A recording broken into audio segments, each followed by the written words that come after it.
I'm pretty sure you can hear me. It should work. We are doing too much. Oh, there's a weird backup thing. Let me see if I can figure that out too. There's a limiter. Wonder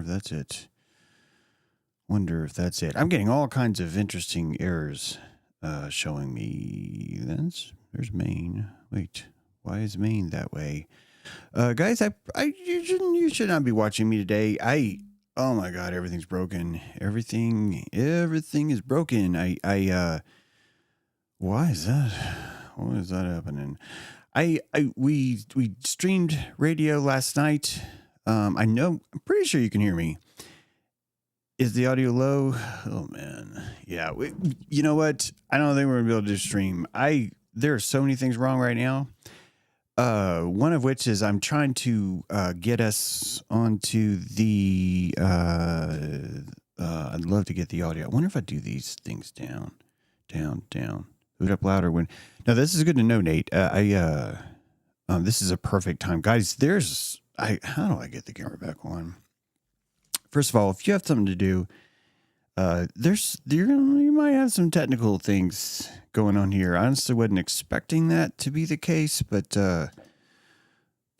But yeah, I hope you guys are having a great Friday. I'm having a great time. I really just wanted to take Zoom calls, and oh my God, it's hard. There's just a lot of weird stuff that comes with that. And yeah, but if we've lost that, then we're okay. Okay, cool. Okay. It could be something on your end. But it honestly could be me, Nate. It really could. Let's be honest. Nate, I hope you're doing well, my friend. Good vibes to all. I do not know why the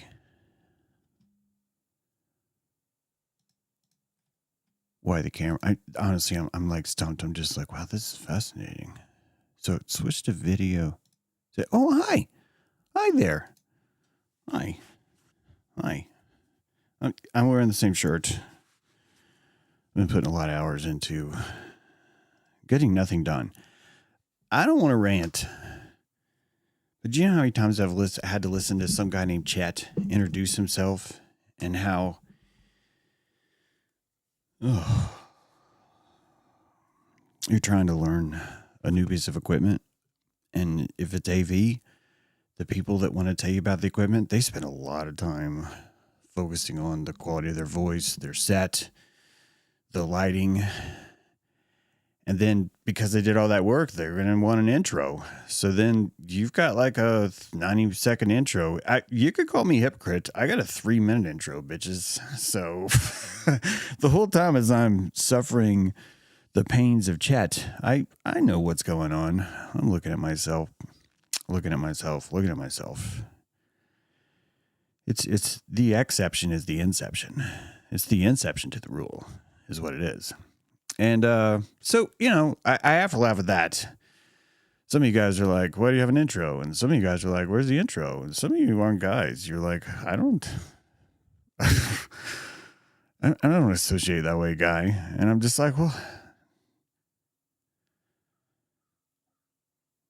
I'm going to have to know everyone's name. This is really, if we got rid of pronouns, we have technology. How about every time you read a book and the word you is there, it just says your name? Is this going to confuse things? I feel like there's some sort of like traffic disaster that's going to occur where like people are going to get into endless loops where let's hold off on that. No one do that yet. This is Ask Me Anything Day. It's Ama Day. Ama Mayana, Kiana Sana, Pascaleana. And yeah, it's like I said, we started the radio last night on Dojo with Radio. We moved I'm trying this, moving the Airstream over. I don't know if this is going to work. I want to be honest with you. I'll tell you a few things. When I thought we'd take calls, I thought there'd be like one person in the green room. And like last night, there were more people in the green room than there were like listening to the stream. And it's fine. It's fine. But when you're up on stage and the band is like, I think Leonard Skinner probably went through this, honestly. I think Leonard Skinner probably started with like 16 people, right? They probably had at least 12 guitars, like at least that. We haven't talked about bass guitars. I'm just talking about lead guitars that Leonard Skinner would need all of those. One of them is a 12 string. So technically it's 13. This is the sacred 13th cranial nerve most of you don't know about. Audio is still good though, right? Would love to hear your thoughts more on Aman Hillman or direct me to your clips where you talk about his research. Thank you for the question, Lens. This is great. Yeah, let's get all intellectual. Let's get intellectual. And yeah, Aman Hillman. Let's do it. First of all, it has been said that I shouldn't talk about Aman Hillman. I just want you to know, a lot of people that watch Aman Hillman, there's two types that do not like me already. One says, you are not worthy to talk about the work of Dr. Aman Hillman, which I'm just like, okay, that's creepy as fuck. I don't think Aman would go for that. Maybe he would, but my vibe is he probably finds that embarrassing. But you're running an ice cream truck. Kids are going to run up and they're going to be covered with snot on their lips. This is a very small percentage of kids, but those kids are out there. What do you want me to say? When I started this business, I would fast break, and the kid would kind of smack in the back, and then they invented ring cams. I can't do that anymore. I can't do that anymore. So I have to give them the Nutty Buddy. You know what a Nutty Buddy is. So one of you is like, oh my God, those are so good. This is how Madonna came up with that outfit. I'm telling you, it happened. She jumped out of the closet, stuck 2 Nutty Buddies right there. It was just like, I'm Dracula. And everyone's like, you're a pop star. And she's like, give me a leather jacket. Suddenly you're desperately seeking Susan. And I was just like, okay, is this, am I supposed to like this? Everyone around me is like, yeah, you're supposed to like this. And I'm just like, okay, so get into the groove. I'm trying. I liked some of her stuff, but there I was just like, oh, it's okay. She's kind of got a permanent snarl. She was always just kind of like Sandra Bernhard. If Sandra Bernhard had a volume, you could turn her down to 3. It's Madonna. Tell me if I'm wrong. Tell me if I'm wrong, right? But let's be honest. It's asking me to comment about Aman Hillman's research is really broad. That dude's got a lot of broad things. He's got shoulders. Those are broad. He's got let's face it, there's some broads in there going, oh my God, hail Satan. And he's like, yep. So yeah, it depends on what. I don't have a video that critiques or addresses his work, but I here's what I've said. I think it's cool as fuck. I think there's a cool vibe there, and the vibe is really electric. It's very much a revival tent kind of vibe, but mixed with a heavy metal mosh pit kind of thing. And so people come in and they kind of defile things that are holy as sort of a way of sort of nodding of I'm here. It's hail Satan, stuff like that. And all of us have this. I'm always like, hey, you guys have to have compassion, and then people are like, yeah, compassionate. We compassionate each other, And so I've got the same tent. I'm just trying to tell you that what I like about Aman is that he does not hide from the belief technology. I don't know if he knows about the belief technology. It doesn't really matter. As I've discussed previously on a stream, no one needs to be conscious of this stuff. Okay. So I think he's exciting and dilating, which is cool as fuck. Okay. I have heard that a lot of people like to argue because they say that he says, and he says this, that like Greek came first and then Hebrew was sort of bastardized off of this. And I've listened to what we'll call an argument about it. And I'm just gonna be honest. I think he's just bullshitting you about that. I think what it is that he has so much passion for Greek language. He has so much passion. Just like when you walk in the tent, he's like, hail Satan. It's a rally cry. It's a rally cry for him to tell you how much he loves the Greek language. And because of that, he says stuff. I say stuff. I'm like, hey, man, there's gifts of Baal.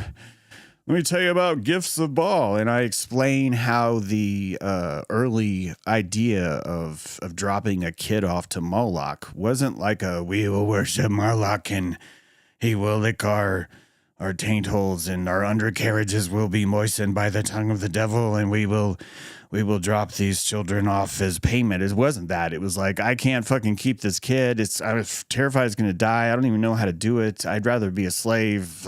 Shit, it is a slave. I don't want someone to find out. I don't want my husband to find out. My husband is someone I love likes to say. All this stuff, right? And so Moloch is really just the first adoption agency. And the fact that there's reverence around it really just shows you that probably this is one of the first fountainheads of emotion. One of the first wells of emotion that you would find in early Rome would be a Moloch altar. And we call them Planned Parenthood right now. It's a lot more clinical now, which is worse. which is worse? Well, yeah, James, well, I hate Moloch and I hate Planned Parenthood. And you're like, okay, but I fucking hate neglect, motherfucker. I hate going into trailers and finding fucking zoned out zombie moms. And their kids are in the back and their underwear is attached to their skin. And,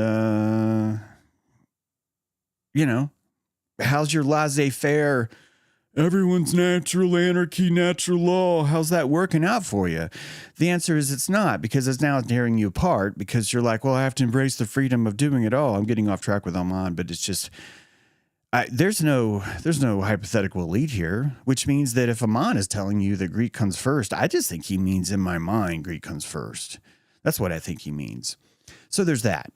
Secondly, I don't think that a lot of people, I just think Aman happens to be one of these people. I don't think a lot of people fully appreciate what Christianity was as an abstention cult. And I think that Aman talks more about, he insists that there has to be a young boy that is, it's funny because it's implied, then the rest of the audience says it for him. And this is what I mean by it's the revival tent. It's like, so saith the shepherd. And then everyone says, so saith the flock. And I think this is why it feels good. It's a really good fucking hook.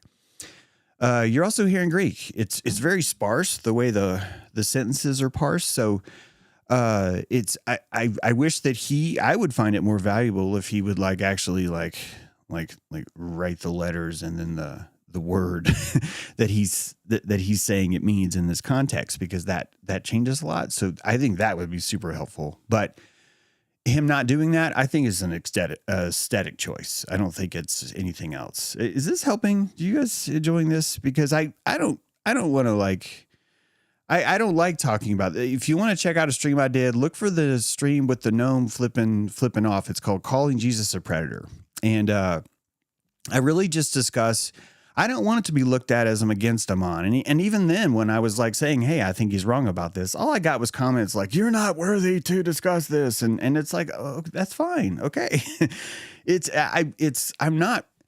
I'm not here to win a debate. I don't need Hebrew to come first. I just simply look at the phonetics of language, and I talk about that. I think there's a slide in there about that. But just looking at the scrawlings that led to the other scrawlings, and then those scrawlings turned into the catch scratch. I told you Leonard Skinner's a part of this. I think they're in that song. But it's like the catch scratch slowly develops into a meta language, and we start going ma moo na doo. And then when you get to Egyptian, you've got the cursed right there, the curse, the crease, the crease, the Christ. And so I think it's all Egyptian bitches, but a lot of people are like, we're tired of Egyptians being on top of history. And I don't even think they're on top. The only reason why we have so much Egyptian history is just simply the Nile doesn't move. 6,000 years, that crevice is not going anywhere. And because of that, you just have Luxor. There's probably a shitload of Luxors, guys. They're probably all over the place. We have a Bass Pro Shop pyramid. I think it's in Memphis. Okay. Let's be honest. Probably late at night. Probably some local magicians. Not really a fan of Bass Pro Shops. Probably when that thing was being constructed, if I was there, I'd be like, hey, baby, you want to make a moonchild? And yeah, she'd be up for it. She knows. She's listening right now. Stretch would be like, yeah, let's do it. And we go sit in the Queen's chamber and the King's chamber, right? And I'd be up in the King's chamber. She'd be in the Queen's chamber, and you'd it's projectile sexing.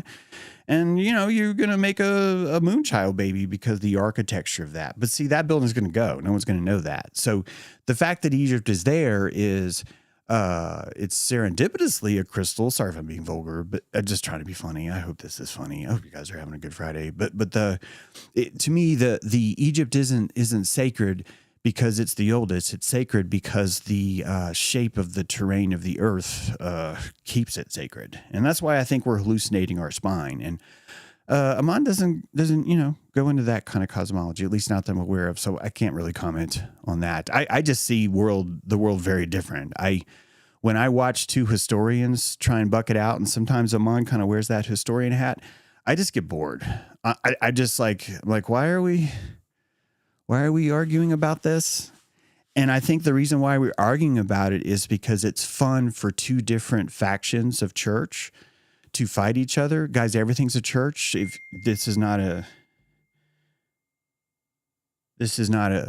insult, everything is a church. Here, a second. How did I distinguish? Oh, look at that. We got it. Oh, thank you.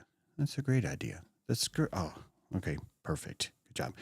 So maybe there's some more questions here, but I'll just say this.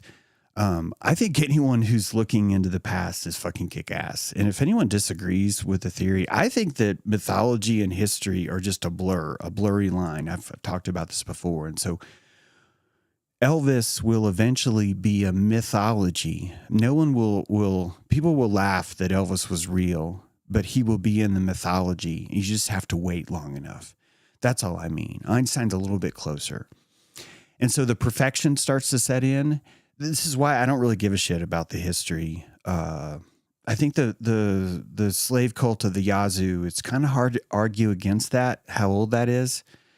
That's 2600 BC. They're scrawling their names in the rocks then. I think it's probably safe to say that's early Paleo Hebrew, but I don't care. I really don't care. The Egyptians were worshiping the ram. The people that were rebelling against the Egyptians took the show horn, the horn of the ram, and slaughtered the fucking ram that you're not supposed to slaughter. You're supposed to pet the ram all day, the Egyptians wanted you to do. So they slaughtered that because they were rebelling. So they're rebelling from Egypt. And when they rebelled, they stole all the religion of Egypt. The Holy of Holies is the exact layout of the Temple of Luxor. It's just the rocks were too heavy. They're just like, we can't fucking pick these rocks up. So we need to have something smaller. So they invented a trunk. They invented the first trunk. Jews invented the trunk. Go figure.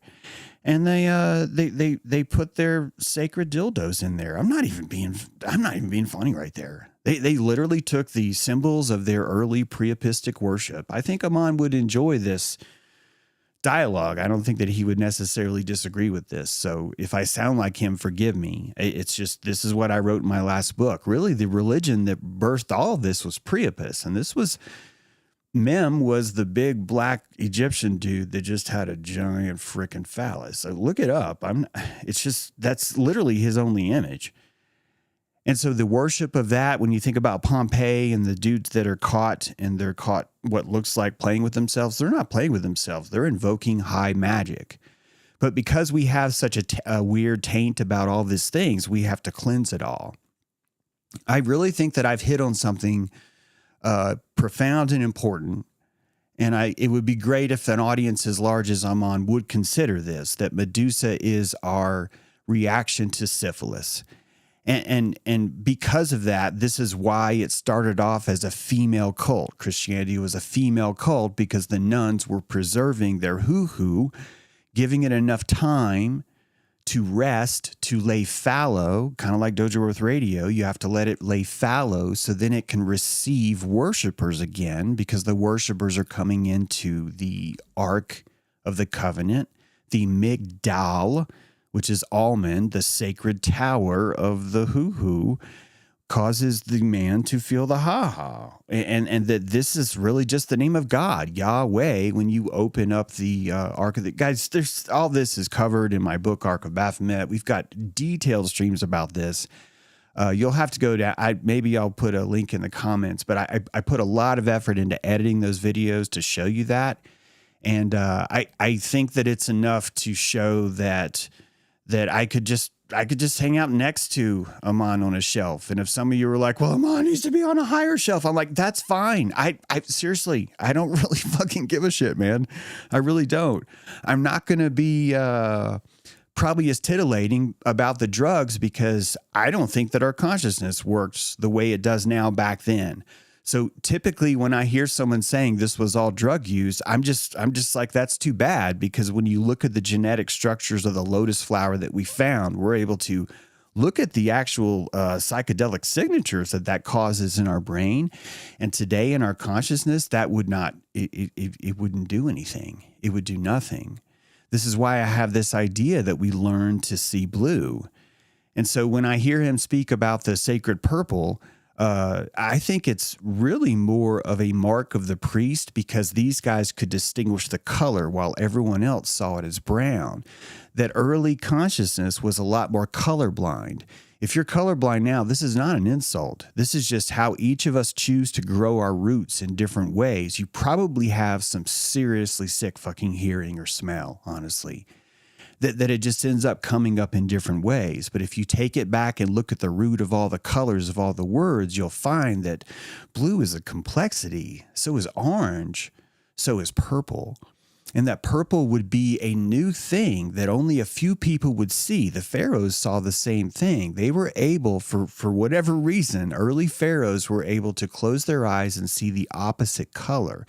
This probably was something that was more built on, they had a higher caloric memory, a phonological loop, so they could store, i.e. what you and I think of as burn, the colors longer. Because really you're just you're memorizing the color. You're memorizing the color. So the resolution changes. The resolution grows of our reality. And having a purple coat will be related to that. So when we look at it, this was all like vile drug use and we were raping the virgin and things like that. It's yes, all those things are true. But if you read the story of Jesus inside the garden, if you read his story, that garden is definitely a temple of sex virgins, absolutely. But if you read the story of Jesus, this was a journey of suffering. Jesus was an NDE addict. He was addicted to highly dilating experiences. And he felt that the NDE, the near-death experience, was one of many of the tools that he could use to do that. The fervor in the day was the psychological addiction to consciousness. So the cults that you see, I do not think were drug cults. I think they were consciousness cults. And if you'd like an example, I will tell you. Circumcision was gang. The Crips and the Bloods were placing their member on the barrel and circumcising themselves in front of each other to show dominance. Now, you and I see this as a dominance ploy, and I'm telling you, they didn't need drugs for this. You wouldn't want drugs for this. It would be weaker for you to hit Bacchus and then go do this. You're not actually doing anything at that point, because keep in mind, consciousness is so simple that when Bacchus comes, you become a different person. You animize into the mob, which is why you chase women down the streets with giant wooden dildos and rape them. That was the norm. That was the norm. So the reason why Christianity was objected and fought against was because they were fighting against the norm. Why were they fighting against the norm? Was it because they were super holy and this is the only special religion and that's why everyone gets to go to hell who isn't saved? No. They were fighting against the norm because it burned when they peed. The pain of all the STDs, of all this mass sex cults, served them enough, and the Muladhara, the nature itself, taught itself, okay, what do you do with this energy if it's not feeding you properly? Here comes some syphilis. And now you have someone who has a throttle on their Muladhara, on their Malkuth, on their lowest level chakra. They are now forced to take that and move it up the spine and use it to grow. It's forced growth. This is why Christianity took off. It took off because the addiction to consciousness was able to thrive and grow under the principle and the development of the frontal lobe, the Promethean ability to abstain. This is one of the most advanced conscious gears that you could possibly have in the world, abstention. And it was such a direct threat to the religio, the culture of the time, that even though they had a pantheon, a building to every sex cult you could imagine, they weren't all sex cults, but you have to think about this is pretty much the only way you're going to get a ritual going back then is through the rising of you get turned on.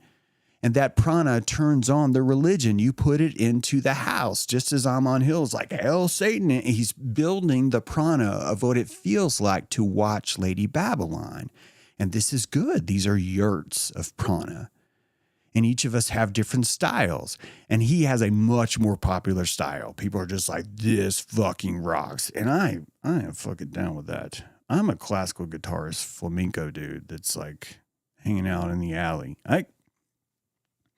I'm looking for a certain thing, just like you're looking for a certain thing. Huge long answer. Hope that helps. I hope that helps. I think watching these people are great. Sometimes I will critique someone, and when you hear me critique them, I'm actually telling you about my personal experience with them. I don't have a personal experience with Aman. I just watch the show, and I'm just like, this is freaking lit. This is great. So I hope that helps. How do I distinguish the difference between modes, genders of objectarianism and Christianity? How do I distinguish the difference? I would say don't. I would say stop. I would say if you want to categorize things, you're really just a Salieri, a small. What is that wine, dude? Right? There's nothing wrong with that.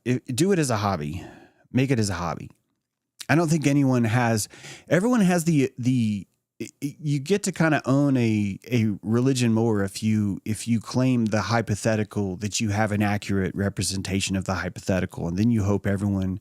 You don't hope, you hallucinate that everyone is just conforming to that hypothetical. So each of us is in charge of what we think our religion is. I'm a Christian. I'm a fucking badass Christian because I think that Lucifer was born the moment the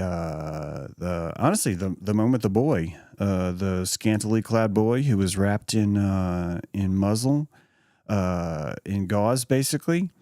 That guy or that kid was actually part of the Lazarus ceremony, the rebirth ceremony. And this is why this is the first person there, even before Mary Magdalene. This gauze boy saw. So he's there twice, not just in the garden, but also this other thing.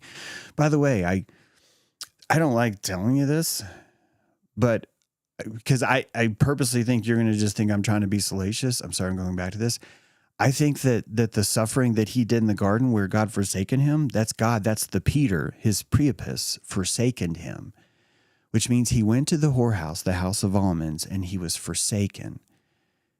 And he's following the path of, I'm going into Jerusalem. I want to be caught for revolt. Remember? Hey, guys, go steal that donkey. Remember that? He said, steal it. He said, go. He did. He wanted to be seen as I'm stealing something because he wanted the people to come attack him. He's not going to get attacked for child trafficking. He's just not. You're not. That's not even a word. It's like I said, only the rich kids had names below 5 years old. It's consciousness is not. There's not like you can rape her. No one knows how old anyone is, guys. No one even knows. And when I say no one, I'm literally talking about you yourself. By the way, I think it's magical as fuck because you're walking around. This is why you hear stories all the time. But I could tell you right now, I'm 74 years old. Why? Because one day I was just like, oh man, I should probably figure out how old I am. And then I'm just like, well, I guess I'm 48, and really I'm 20. I don't know. Which is more powerful? The majoritarian would say the accuracy. The objectarian would say the accurate one, the one who's accurate. But accurate, when you take back what accurate is, the accurate is the conglomeration of the majority of what most people see. That's all. That's all you see. Next part of the question, modes and genders of Christianity. The modes are only going to be visible as long as we're still in the dichotomy. Guys, you know what stairs are? Check this out. Stairs are digitized hills. We've been digitizing the hills since the dawn of time. We have. We've been digitizing the hills since the dawn of time. All right, I'm going to move on. I hope that helps. If there's more questions, you need to type them again. I see some super chats. I want to see if these are questions related. AMA, hey, D, thank you. Who's your favorite comedian? Oh, that's tough, right?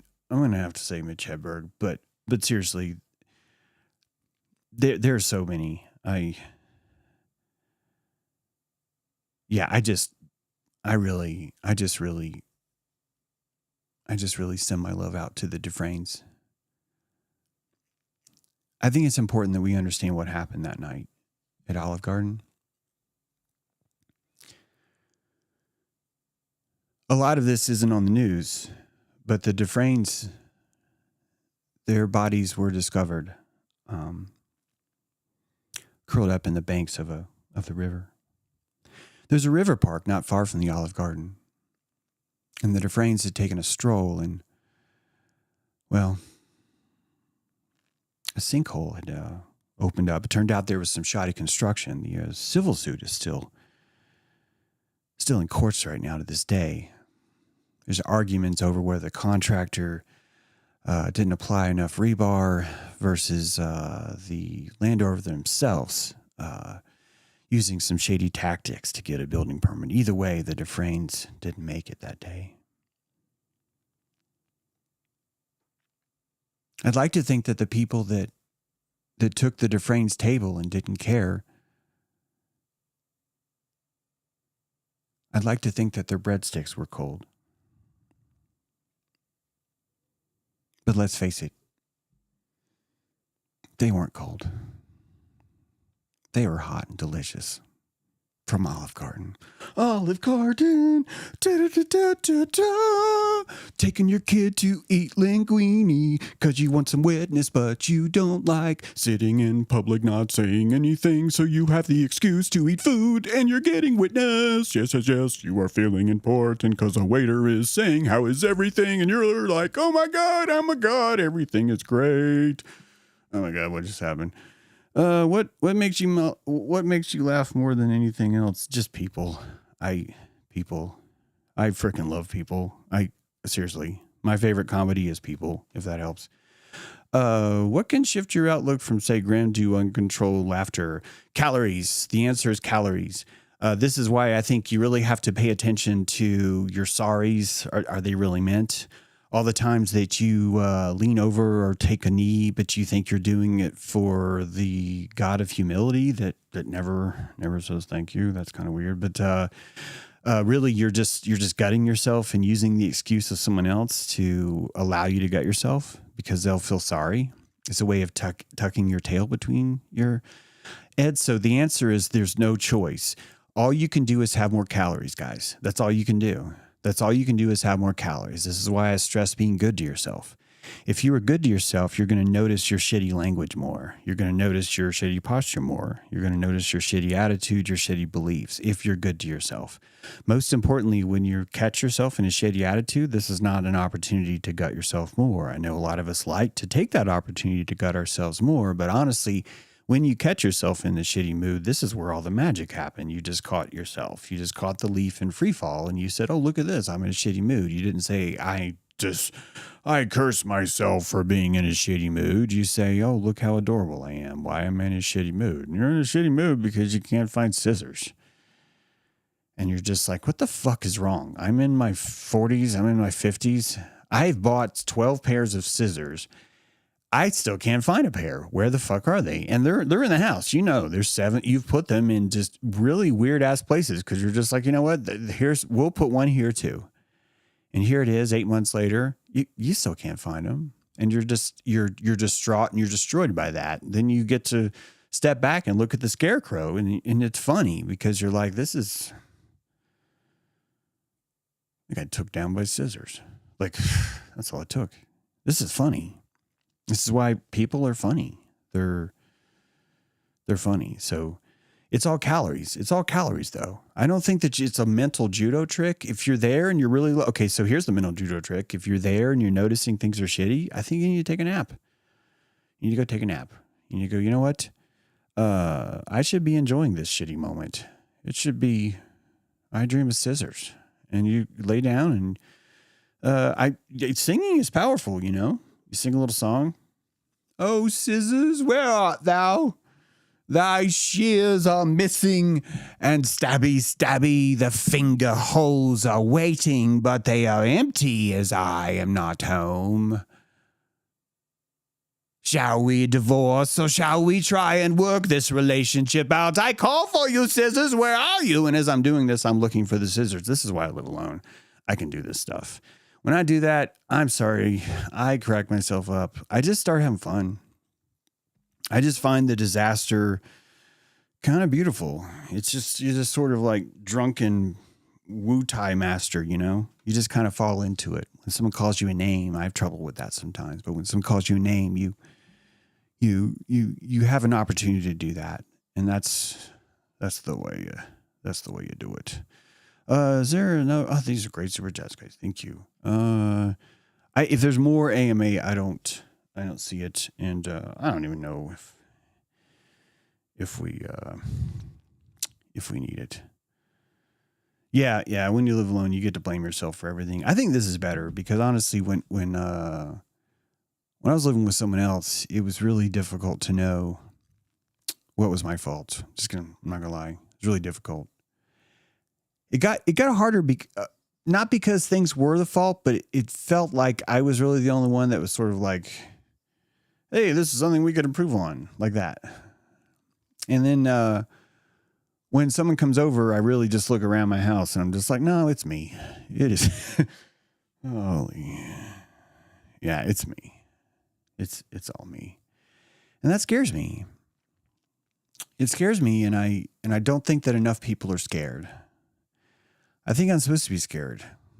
I think that the scaring is a healthy form of dilation. I should be scared about knowing that there's no such thing as unconditional love. You guys probably think that sucks. I kind of enjoy knowing that there's no such thing as unconditional love. Do you know why? Because I used to think there was no such thing. I mean, I used to think there was unconditional love, and I would exercise unconditional love, and I would not find unconditional love. Now, you could say that that means I'm cruel and that I've lost in love, but I think that I'm conditional love upgraded. I think that it's actually better because my love is my witness, and my witness has value, which is why it's just not unconditional. Does that make sense? So it's like, I think that saves a lot of calories. And when I do that, then I tend to spend my mood better, which is why maybe I'll take a nap or maybe I'll sing a song about the scissors, because I have the calories for that. And I had the calories for that because you trimmed your line, you know. A lot of us just we don't have enough self-worth to cut someone off. If someone's just constantly showing you a certain vibration that it's just not going to cut it for you, it's an opportunity, and you're ashamed of it and you're worried and you're like, well, I regret this. And did I say it too harshly? And all the other stuff, and all those worries is what makes your blade dull. And if you want to be a good person, you're going to want a really sharp blade. People think that if you want to be a good person, you need to never cut anyone. And I'm telling you, you need to fucking cut some people. But when you cut the people, it needs to be humane, which means you can't do it out of revenge. You can't do it out of spite. One of you is nodding right now. You're like, fuck yeah. Yeah, you know what I mean. Executioner has the mask over his face because he really wants a clean cut. I don't think that people have really tried to compassionate an executioner. But especially back then, that's a shitload of pressure. Whew. And the only thing you really have to protect you, honestly, is the single mask. And we might think, well, the executioner would be the most evil person in the city. And I would argue it's probably one of the more noble people. It's probably more of a coroner kind of a thing. And they get paid well. They take their job seriously. And I would think that the professional shame that would come from missing the neck, especially if it's like one of the wives of old Henry or something, these are important cuts. You're gonna want that to be clean. Otherwise, the state looks dirty. And you were a state. You were a corporation, right? You got a corpse. You're a corporation. Yeah. So AMA, can we talk about the 369 event in Portland? Yeah, we can. I'm so sorry. Man, I get in this pocket. Yeah. Come to Portland, Oregon, 369, March 6th. Definitely come. Tickets are available. we'd love to have you. We are recreating a Greek salon. And it's going to be a good time. I'm going to show you what it would have been like to go to Pythagoras' island and participate in one of his Friday night parties. And you should come. We're also throwing it with a skate party. So there's a skating rink not far away, and we'll have an opportunity to go do that too. There's where the event is a really great part of Portland. Lots of things you can just access by walking. Restaurants and all the other stuff, coffee shops, stuff like that. Parking's totally not a problem here. Really, you just buy the ticket for the door. The doors, so we can secure the space, decorate a little bit, and maybe even have more salons. With more people. This hasn't been alive in a long time. The Greek salon. Some of you may have noticed that I've adopted the moniker of sophist. Sophist is considered a bad word in our world, and I've decided I have enough calories to take it on, and this is the perfect way of doing that. Sophistry is considered a horrible word, and if you were to look up the connotation is horrible, but if you were to look it up, you kind of scratch your head the definition, because you go, wait a minute, it literally means one who like peddles wisdom on the street. Like that would be the most derogatory way that you could etymologically break down what this word is, right? So Sophia is wisdom, would be the greatest translation of that. So philosophia, right? Philosophy is the love of wisdom. The philo is actually the love of something, or the obsession of something, maybe is an even better way of looking at it. So sophistry is the practicing of wisdom. Isn't it funny? We live in a culture where the practicing of wisdom is wrong. And so the sophist is the busker. It's the musician on the street that everyone says, you shouldn't be here playing. And then they pass a law. Then they get rid of all the musicians. And then they pass a law where they spend tax dollars to create bronze statues of fucking musicians looking at you, Asheville, fucking North Carolina. And you're like, oh, we have to get rid of the street musicians so we can build permanent fucking brass statues. I'm just like, you guys are so retarded. Sing it with me. So retarded.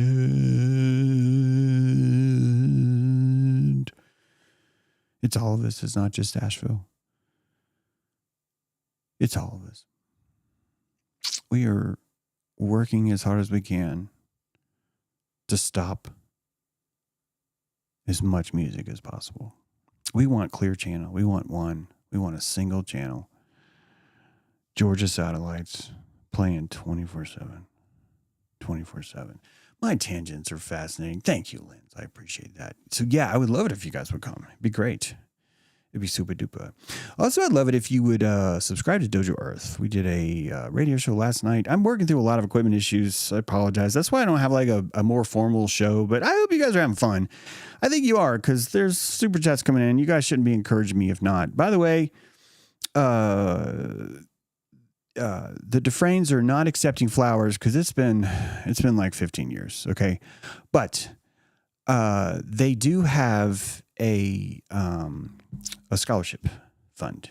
So you can contribute to the Dufresne's Party of Two Scholarship Fund. You can look that up on the web, and I recommend it. I think you should do that. It's will go to one person who wants to go to college who works at Olive Garden. Winner is picked by random drawing. So yeah, come to 369. It'll be a good time. Tickets are $36. I was gonna say $36.90, but we rounded down to $36. It's gonna be a good time. What to expect? I will be doing a talk. I should probably tell you a time. I'm gonna say 6. I'm just gonna say 6. I'll do a formal talk so you can kind of get the gist of what this Pythagorean thing is. But I hope you'll find, especially if you join Patreon, that there's a lot already happening before that. I will be available for meet and greet anyway. So we'll just kind of communicate via the back channels as that goes. But I want to spend as much time as I can Friday, meeting with people and just talking. It's I just love that. That was a lot of fun at Rhode Island. And then I'll do the presentation at 6, maybe like an hour, something like that. And then, like I said, there's restaurants right there. There's more hanging out. I hope that we'll find that the salon builds itself.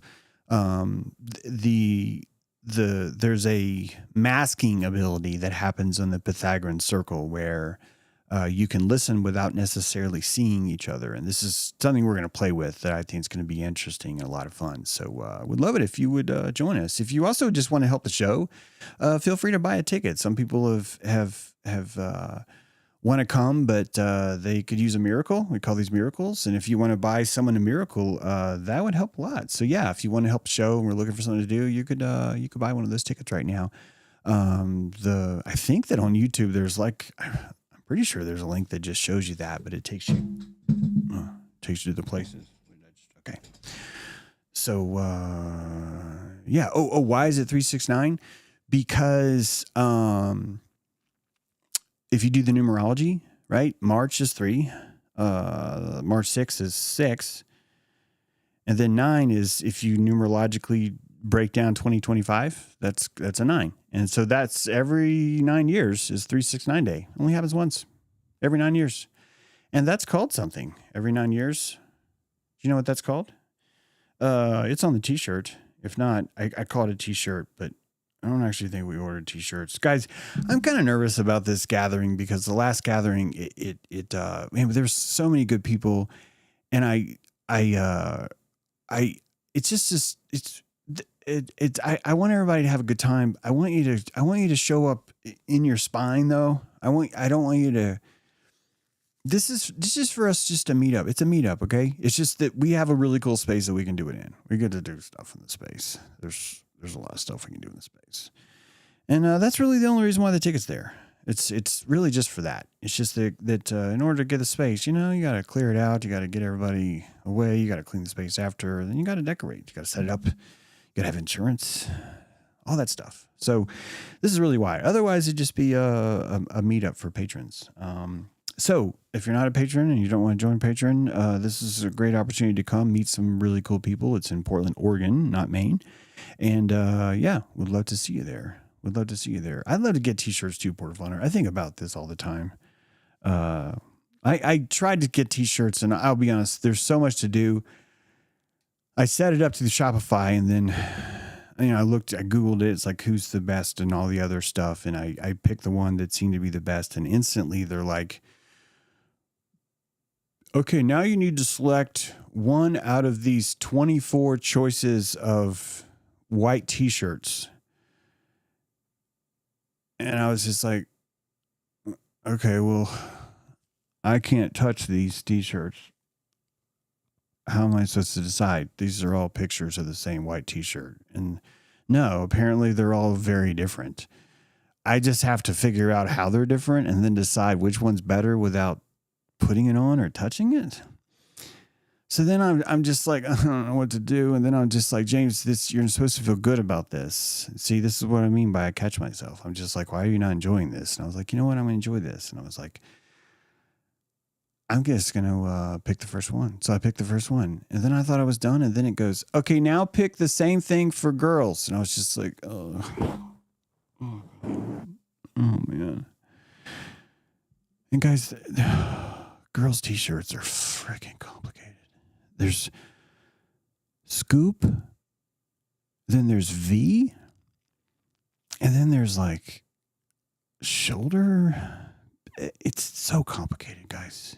It's so complicated. And I couldn't even pick one.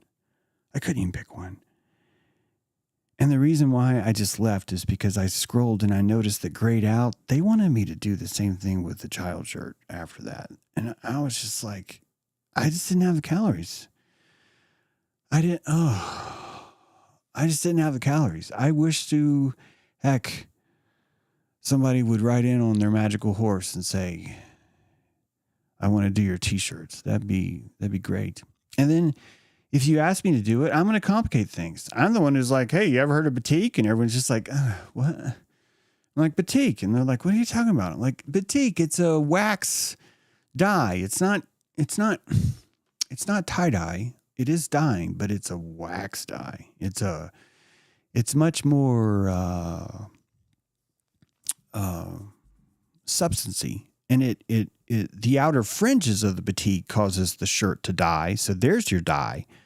But ultimately, it's the wax itself that kind of transmutes itself into the shirt. So it's a screen print, but it's like better. It's a screen print that doesn't have this like facade. Pi, hope you're listening. Doesn't have a facade, but Pi already knows. He's probably like, James, there are 16 versions of batik, so I think you need to tell me which ones. You got me, Pi. I only know one, but it's like this. And then people are like, I thought you just wanted a t-shirt. I'm just like, I know. This is hard. I don't know what to do. So that's why I don't have t-shirts. That's why. That's really the only reason why. Guys, I made magnets. You probably think they're overpriced. I probably spent too much time on the packaging. Yeah. One day I will be desperate enough and I will sell the magnets very cheap because I will need to feed the raccoons. And you will win that day. But until then, we have a standoff where you're like, James, I'm not buying a magnet. It's too much. And I'm just like, that magnet took like an hour and 40 minutes to make. Then I had to pray for it. I had to, you can only print in the full moon, by the way. You don't want to print a magnet when the moon's waning. Okay, you can print in the waxing moon, but you have to start it, you can't just hit print, right? You guys are like, no wonder yeah. Story writes itself. You guys are like, wait, you're alone because no one would be with you. I'm just like, oh, yeah, did you just hear a ding? I don't think that worked. I got to fix my equipment. There's a lot. Oh, look at that. Stretch put the link. There you go. Yeah, embedded wax, dye, limited custom. Yeah, I'm not saying it has to be there, but this is what I mean. I would complicate things. Most t-shirts are poison. Oh, there you go. Wire Paladin finishes me off. Just as I was like, I will do it if somebody's like, James, I'll finish you off. All t-shirts are poison. I'm just like, oh, you got me, dude. You got me. Black with the James True Live logo on the top right. Yeah, Portofino. I think you've nailed it. I feel, and if there wasn't 60 versions of t-shirts to chew, and you know what they're going to do next, Portal? They're going to be like, okay, so would you like jet black, ebony black, extra black, non-racist but super black, or just plain old racist black? And then I'm just like,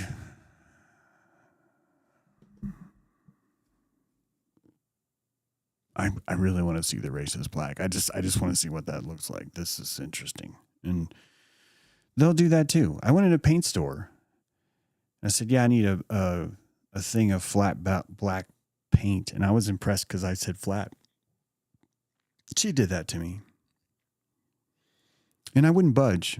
I wasn't going to create a world where we get to one up each other and trump each other over the complexity of fucking black. This is a Lowe's hardware store, all right? This cannot be the first time ever that someone's walked in and asked for a shade of flat black. And you're just like, yeah, oh, well, gee, that narrows it down. You do realize there's over 300 shades of black. And I'm just like, I'm a fucking Jaguar predator. If I'm looking at the paint shaker over there,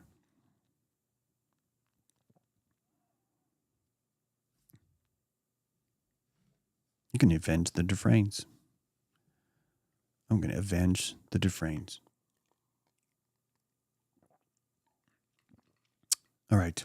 Yeah, white is just complicated. Yeah, they give you the same thing. They're like, what do you mean by white? And you're just like, oh, this world is hard. This world is hard. That's why there's not. All right, I'll end the show. I don't know what to go. I got to get back to work trying to make this. I really just want to take calls. Oh God, I can't believe how hard this is. I'm going to keep working on it though. I might do a show tonight. I would love it if you guys just don't mind helping me through the show testing stuff. I do it now, but I think I've already tortured you enough. I don't know if there's anything else really to go. So there we are. But I look forward to seeing you guys when I can. And next weekend, I'm very excited about that. So, yeah, check it out. And join Patreon if you want to not miss the next stream, which could be tonight, maybe not. Wait a minute. Something just came in. This could be something. After writing Black Eye Club, would you recommend a reader to start with? Oh, look at that. What a great man. You know, she's not a plant, but she should be. Yesenia, you're just like the perfect plant.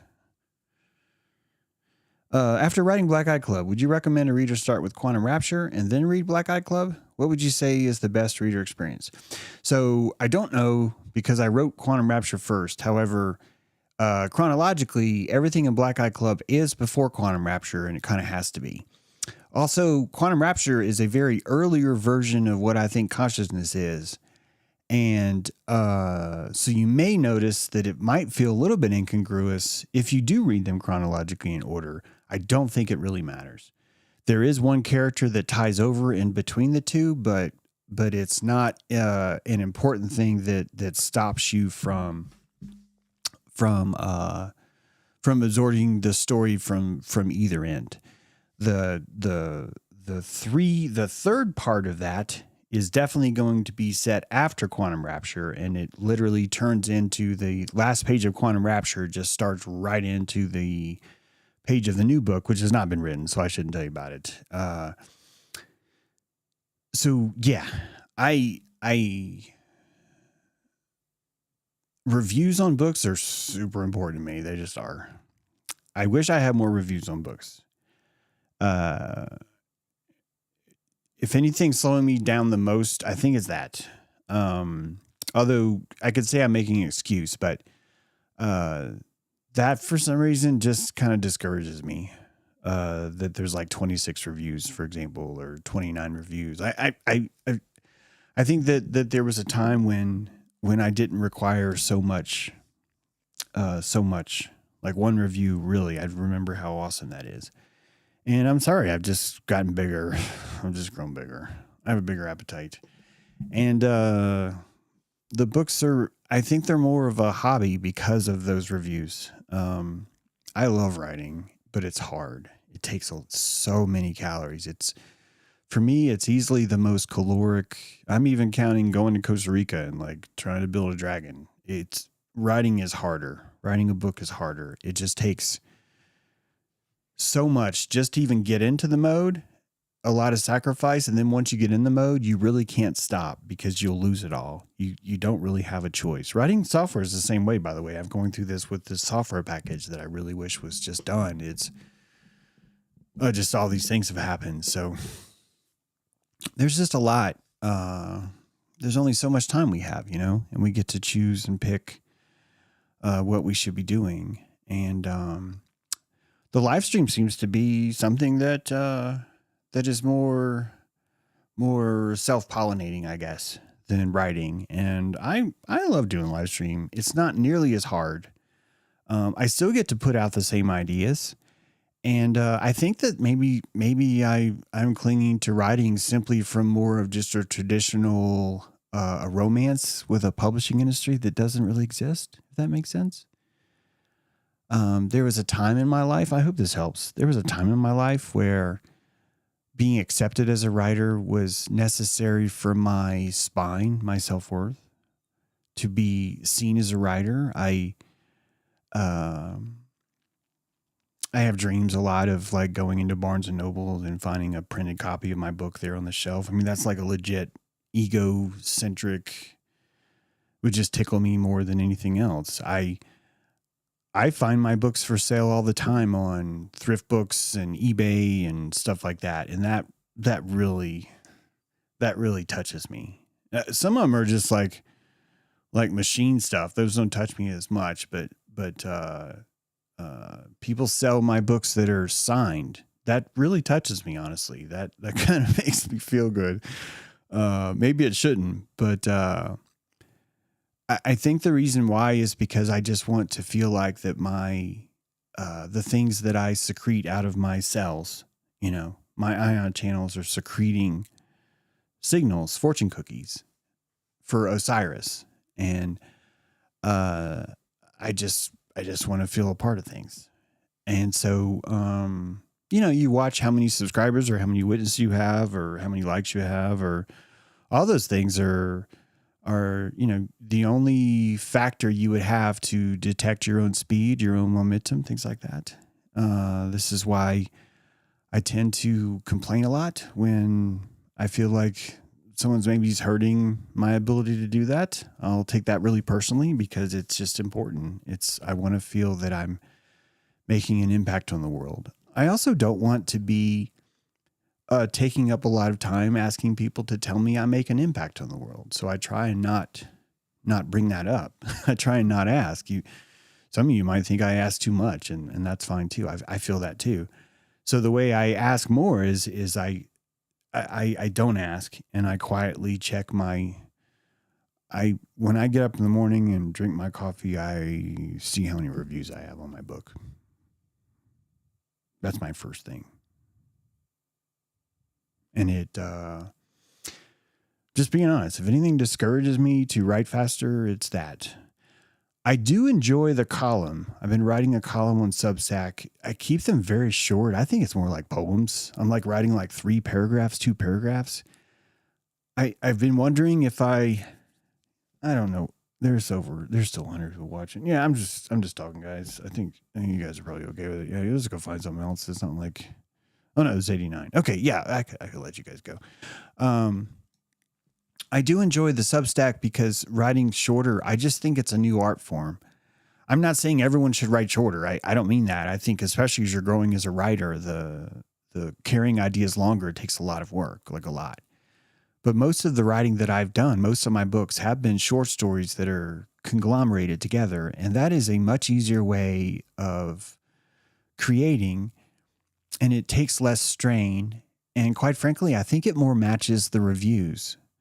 But what I mean by that is that if I'm going to have 33 reviews on a book after 4 years, I would rather just have the short stories in there because of just how hard it is to write a sci-fi novel. It's just hard.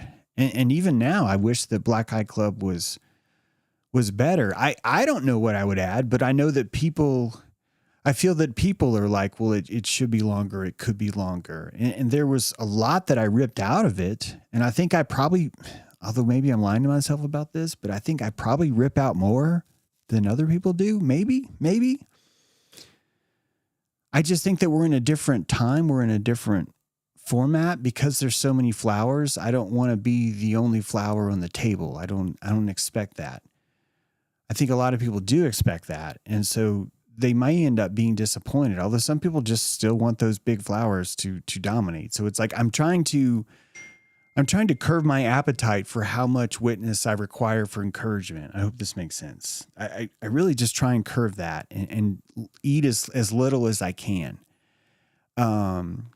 Because if I'm constantly like, I need more witness, I'm not compassionate. I'm not able to compassionate. If I can learn to set my diet low, all my receptors become louder, Question, what is it about changing our pin? Where'd you get that idea from? Man, it's great to see you, the watcher. Where did I get that idea to change your pin? Actually, we were just talking about this earlier when I was discussing the idea that if you couldn't find scissors and you were mad, you're cheating yourself. This isn't fair. You're supposed to feel good. You're supposed to feel like a god. So let's go take a nap. And then, or let's sing a song. Let's create an opera about the scissors so we can turn this around. And that's how, because if you're struggling to remember your pin, why are you practicing magic that doesn't feel good? I don't mean like hard, if magic is hard, it doesn't have to feel good, but it should be engaging and it should be fun. It shouldn't be frustrating and dismissive. And so this is what I mean, watcher. I'm always stalking myself. I'm always stalking myself for my posture. And when I say posture, you could say that mood. It's the same thing. I just think posture is more accurate because it is somatic. It's not psychic. It is somatic. And mood is distributed from the posture of the body, and the body will respond to the mood, and the mood will respond to the body, and it's a loop back device. And there's a lot of feedback in that loop, and it's very easy to clip it out, but it's also very easy to change on a dime. And so I'm constantly looking at my state, and I consider it selfish to be in a mood that is not honoring the sanctity of time. We only have so many days where we're going to wake up and we get to worry, I wonder if I have more reviews. This is such a wonderful thing to worry about. When I get up, I'm just really fond of this terror. The terror of not having enough reviews, if that makes sense. And I've created a bubble where for a little bit, because I know how the world works, for a little bit, this is going to be my bottom. And it's such a sweet bottom. It's such a great bottom to have compared to everything else. And so while I'm here, what else can I fix? And so I just listen to my mood all the time. More importantly, if I'm in a clear, calm state, I listen to my mood as someone else is talking. When I'm thinking about what someone just said or what they posted, the mood that I feel is not mine. If I'm present, I know what my mood was before I read because I just have situational awareness. I don't have to mark it.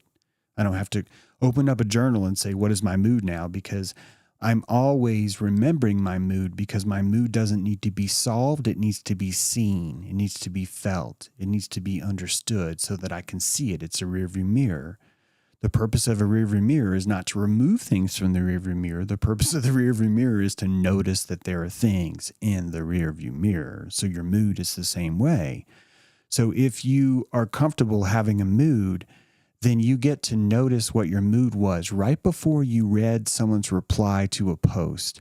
And that reply, although the sentence has a certain structure that from the outside, from the objectarian retard out there, would read it in a certain way and try and extrapolate it as an objective reality. It would say a certain thing, but here you are reading this and you're sensing so much else. There's these cobalt colors, dark purples, dark shades of gray, but the gray is almost blue and almost purple and almost magenta at the same time. And you're detecting things that you know for a fact if you showed your neighbor, they're not going to see them. And you are past the point where you're going to dismiss those and say, these are ghosts in my machine. It's because I'm possessed, or it's because I had too much sugar, or because I'm too sensitive, or all the other things you tell yourself. Instead, because you have enough calories, but more importantly, because you knew your mood before, you have evidence that, wait, my mood changed because I read this reply from Tina.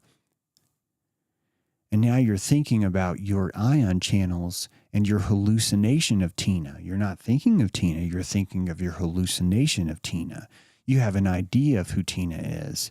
And this idea of who Tina is sending you signals that are below the surface of the water. These signals are these colors we're talking about. And some of these colors other people can't see, but you can. So do you abandon them? Or do you look deeper? Do you put a hood on over your eyes, block out the sun, and just look at these colors alone? Do you lay down and take a nap and think about the ion channels between you and Tina? Because if you do, you have now opened Tina's chest and you've climbed inside and you are dripping in the hottest blood you've ever met, because her blood is 98 degrees. And now your skin feels 98 degrees because you were inside her and you are zippy toe tech. And you understand what she meant. And you don't give a shit that other people aren't going to see it, because you are traveling in the underworld through the thermocline of this emotional sonar, and you're the only one who can do it. You know there's others out there. I'm just saying that most of the time you're the only one that can do it. So what do you do with this gift? First, you learn it's not a curse. Second, you learn to track your mood before you read things all the time. Because honestly, if you didn't know what your mood was before you read Tina's post, you don't know shit. I'm trying to be dramatic, so I said shit, because we use cuss words to be dramatic sometimes. But if you don't know what your mood was right before you read it, you have no timbre, you have no perturbation. You don't know what the sound is, because sound is the difference between what was, the difference between what was, the difference between what was. Therefore, you can go through the world without hearing sound as long as you forget what the difference was. There's no music. There's nothing to remember. And you have to do this with every emotion you read. It doesn't require you to be in person. This occurs when someone likes, even when someone thumbs up something and you're like, that wasn't a heart. This is where you're going to like stalk yourself. You're going to be like, oh, what the fuck is wrong with me? No. You stop the car. You stop the car and you slap yourself. Have fun with it. I mean, don't, take off your ring. I don't want you to cut yourself, but like give yourself a little, something you can like put a rubber band around your wrist, something, and say, how dare you say that first of all, you have an appetite to feel more dilated. So why would you not wonder why it wasn't a heart? This is good. Second of all, what was your mood before that? Do you know? And if you don't know, don't ruin it and go, well, see, I'm not James True. I don't fucking remember my note. I'm going to fuck this world, man. Oh, there's chemtrails. Oh, we'll go over there. This world's gay. No, don't do that. Instead, when you notice that you didn't notice, I want you, that's all you needed. Tina was there not to show you about Tina, not to show you about her like. Tina was there to give you an opportunity to go, how come I didn't know what my mood was before I read this? Damn it. I honestly don't know. I don't know how I felt. You're probably already there because if you're listening to me, so you probably already know. You already know. Now I want you to put more importance into that. I don't want you to say that the mood you had before you read Tina is valid. This is where you're going to lose. I want you to simply notice the difference between the mood before you had Tina and the mood it is now. Neither one of them need to be valid. You're simply tracking the difference. You're tracking how it changed. That change is called a vector. It doesn't require an X or a Y. It doesn't require a first point and a second point. It simply requires a directional rotation. This is why I talk about rotation as identity, because identity really is your rotation. You have a rotation for a certain mood, then fucking Tina texts you, and now your rotation is different. But you only know it's different because you knew that your rotation, what it was before. This is how you do everything. And guess what? You don't have to remember all 16 trillion rotations that you've ever had. You only need to remember one. And if you're good, you're going to remember 3. The first one is overall the spirit of Jimmy True. Who am I from eternity? What is my typical vibe? What is my typical flow? Am I enthusiastic? Am I embracive? Am I open? Am I compassionate? Am I cruel? Am I harsh? Am I horrible? Your first omphalos, the navel of the world, the identity of who you are. Now you have the communal identity, the one that the community keeps saying who you are, and that you only have your identity because that first primal identity is clashing with who everyone else says you are. And so those two things are constantly there. Those directions are always there because you have an identity as a third person, you have an ego, you have an id, you have a superego. These are just rotational matrices.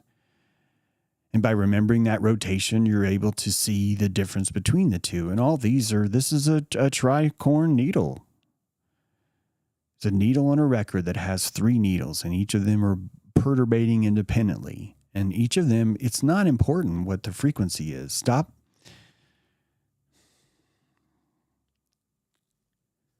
It's not important that it's 432. I'm just sorry, it's not. The only reason why it's important is 432 is if you were at 864 and you wanted to go down an octave. If you were at 864 and you wanted to use the power of magic to decrease an octave, you would notice that there's magic in the number 432. But the only reason why there's magic in the number 432 is because you are vibrating at 864. That's all an octave is. An octave is the current hertz cut in half. So it's logarithmic because 432 cut in half is 216. Well, James, What's so special about 216? I'm going to tell you, 216 divided by half is 108, the most sacred number in the world, in my opinion. Well, James, aren't you disproving that? I'm not disproving or proving anything. I'm telling you that magic is the resonance, and the only reason why we were able to find 108 is not because it's 432, but because we knew the magic of reducing the octave. When you reduce something, you are zooming out, are you not? You're becoming egelic, angelic. You are stepping outside of that world to look at it, which means you have to convert everything into a hypothetical pixel, just like when we are on the land and we start building steps, we are digitizing the hill. So too, when you zoom out of consciousness, do you have no choice but to digitize it as the architect, as the observer would see it, which means you're no longer connected to it at all. None of this requires number. This requires positional reference. These are different things. And the numbers, in my opinion, are meaningless because the second I tell you, okay, everyone, we're going to stop playing 10-10 time. We're going to play 9-10 time now, which means that time and reality itself is going to be based on a 9-digit system. And now all the magic numbers that we thought were magic numbers, which are magic numbers, actually are changed, which means they're not really magical. They're just simply relevant and referenced inside of this 10-dimensional space. And we want to get out of the 10-dimensional space, not to leave, not to escape, but just to have fucking fun. So if we want to get out of this 10-dimensional space, I want you to think about the harmonics of the numbers, not the numbers themselves. If you want a number, think 1.618. But even that isn't necessary because you're just going to take a 2 and a 3.